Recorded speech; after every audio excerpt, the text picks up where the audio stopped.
Immediately after the success of The Dark Knight, Christopher Nolan took us into the world and science of the dream, with what many call his magnum opus, Inception.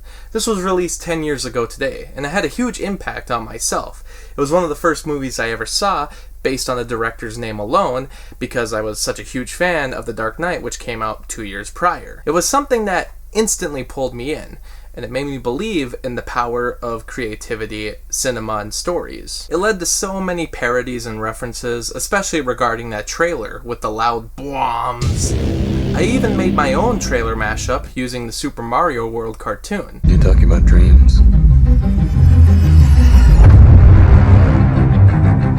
In a decade full of sequels and franchise movies, it's amazing if anything purely original can become a worldwide smash hit. So in honor of its 10th anniversary, I'm going to discuss why I love it and why it still works today. Essentially, Inception lives in a modern world where dreams can be manipulated, designed, and shared with others through a sort of device. Honestly, a lot of the history regarding the origins of dream sharing are never discussed. Instead, the audience is just meant to accept that this kind of thing exists and is utilized by larger companies to steal secrets from others through the subconscious. Breaking into a person's mind seems like a complex idea, but they have suitable explanations for why this is possible and how they've done it before. The characters we meet right away are Cobb and Arthur, played by Leonardo DiCaprio and Joseph Gordon-Levitt respectively. They're in the midst of a mind heist being paid for by Koval Industries, and they attempt to steal from Saito, the head of a different, large energy company. This isn't the first time something like this has been done on film, and in real life, people recount experiences of dreams within dreams all the time. It's later explained that this helps weaken the subconscious, who will attempt to fight off anybody who's trying to break inside a person's mind, especially if they've been trained by other people to fight off extractors. There's a lot of backstory here regarding the rules of dream sharing and stealing, and it helps make it feel like a world where this is commonplace, to a point. Dream sharing might be a familiar science, but it doesn't seem like everyone has experienced it.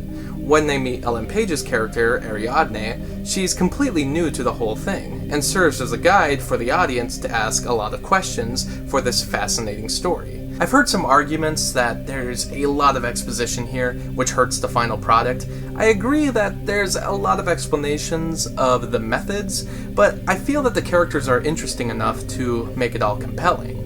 It's a heist movie, which also helps, since heist movies often have a lot of exposition for their scheme and the dynamics of the thieves. It's like Ocean's 11, where they plan the robbery and discuss a lot of things, but have such memorable people, it makes it all entertaining. Inception has Arthur as the straight working man, which makes him an effective but contentious partner, Eames as the sarcastic but smart muscle of the group, Yusuf as an outsider technical man, Ariadne as the young student of the group who isn't afraid to speak her mind, and Cobb, by far the most complicated of all, who spent lots of time in the dream world, leading to consequences in his own world.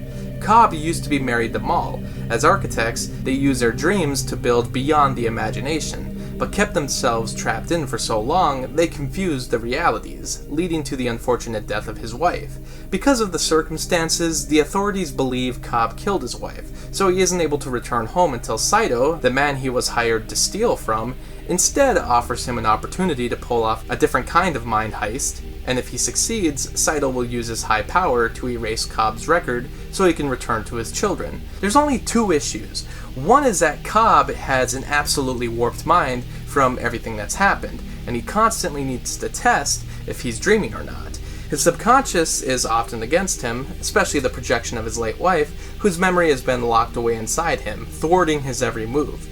The second issue is that Saito is asking not for an idea extraction, but for implanting an original idea into someone else's head, which is where the title Inception comes from. It's something that has rarely ever been done, but Cobb is so determined to get home, he accepts the challenge. After this, there's a lot of planning amongst the group, especially how they'll get this original idea into another person's head without them thinking it came from anyone else. Inside the dream, they need this person to experience an emotional moment, a cathartic experience that will lead to his own hypothesis. The target is Robert Fisher, who's about to inherit his dying father's large energy company, which Saito believes should be broken up so his own company can lead the way for energy. It's never explained why Saito's company is better.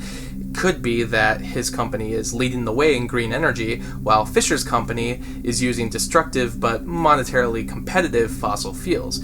Who knows, it could be anything. In any case, we're meant to believe that Saito is a good guy who sticks to his word, so we are rooting for the team. Fisher has a bad relationship with his father, which they use against him within the dream world. To weaken his subconscious, they need to go 3 layers deep, which is also nearly impossible. A dream within a dream within a dream. They have to use a sedative so powerful it makes escaping the dream just as difficult. They set up a scene where Fisher is on the 3rd level of the dream, where his father is dying in a hospital bed, but telling his son that he was disappointed he tried to be too much like him, and wanting him to become his own man. This scene is actually heartbreaking as it happens, just for the way it's shot and set up, but also, it's sad because it's not real, it's all fake. You know, his father never said these words, and it's possible that he didn't even feel this way. He never expressed it like this. But now, Fisher will have a different view of his father for the rest of his life, one that is a revisionist version of that history. However, in reality, people do this all the time with deceased relatives and celebrities. In our minds, we create an image of them that we want them to be, and sometimes make choices based on a false inspiration. The way they set up the Inception, it's almost like how storytellers set things up to create an emotional experience, and trying their best not to come across as manipulative. Inception succeeded at bringing in the audience, because everyone was talking about that ending. Cobb is able to complete the scheme, but not before going into limbo to save Saito. Afterwards, it seems like they're waking up in the airplane and Saito makes the phone call to erase Cobb's record. Cobb is able to get through security, make it home, and see his children again. But as he's greeting them again after all this time, the spinning top, which will remain spinning in the dream world, seems to not stop, only for the screen to cut to black right as it begins to shake. So is this a dream that Cobb made up after being stuck in limbo? Well, like the Inception itself, Christopher Nolan really messed with the minds of the viewer. In all honesty, I don't think the straightforward interpretations of the ending matter, because it's more about how you emotionally feel. Are you sad that this all could be fake, or are you accepting Cobb's situation, even if it isn't real, because you just want him to find peace? If you do want me to choose the side of a dream or reality, I do think it's reality. First of all, I don't see why logistically Cobb would meet Saito in limbo, and instead of escaping would delve into a deeper dream state, when Cobb had already escaped limbo before, and has a more important reason to escape this time. He also earlier wrapped things up with the projection of Maul, who was the biggest factor in his warped mind, so he should be seeing more clear than ever. We also see his journey home, he wakes up on the plane, is at the airport, and sees his children. If this was a dream, I don't think they would have shown his entire trip. I've also heard people point out that since the father-in-law, played by Michael Caine, is also present in the room, that has to mean it's real, because why would he be included in the dream? There's also technical things, like Cobb's wedding ring is gone, even though it was always being worn in the dreams, but not in reality. I also thought that the kids were wearing the same clothes as in the flashbacks, so that maybe supported the theory that it was a dream, but during this watch through, I actually found out that the children's clothes are slightly different.